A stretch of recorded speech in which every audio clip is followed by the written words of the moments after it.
Et si Eli Wahi se relançait à Nice, après Montpellier, après Lens, après Marseille, le joueur français évoluant actuellement à Francfort s'apprête à connaître une nouvelle ville de France.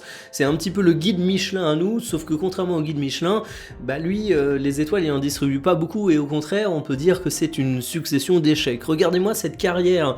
Eli Wahi, c'est une très bonne saison du côté de Montpellier, mais ça remonte quasiment à 3 ans et depuis, c'est une succession d'échecs et à Francfort, il joue quasiment pas, il a marqué seulement un but, c'est absolument catastrophique. Et le pire, c'est qu'à chaque fois, Eli Wahi, il fait l'objet d'un gros montant de transfert. C'est un joueur qui a 22 ans, c'est un joueur qui est un attaquant, c'est un joueur qui a fait une saison à 20 buts à Montpellier. Donc évidemment, tu fais pas ça par hasard, tu fais pas ça si t'es totalement dénué de talent.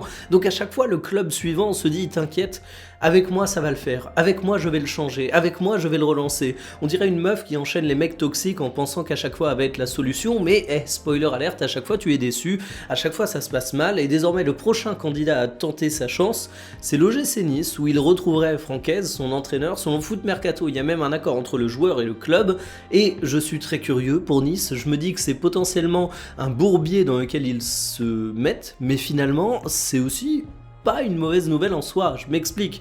Nice, ça galère, ça a besoin de 109 au cours de ce mercato hivernal. Et en attaque, souvent, tu te rends compte qu'il te manque ce fameux réalisme. D'ailleurs, t'as du mal à avoir du réalisme dans les deux surfaces, c'est bien pour ça que tu te prends tôle sur tôle. Eli Wahi, je l'ai dit, il a 22 ans.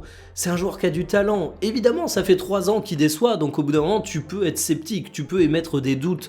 C'est normal d'avoir peur. Et franchement, le mec qui dit c'est sûr et certain il va réussir, il se prend un peu pour Madame Irma. Moi, j'aurais pas ces certitudes. Mais il y a un truc aussi qu'il faut dire, c'est qu'un si jeune joueur, on peut pas le condamner, surtout quand il a montré qu'il avait du talent. Donc une piste risquée pour l'OGC Nice, mais au moins une petite vague d'espoir qui peut arriver.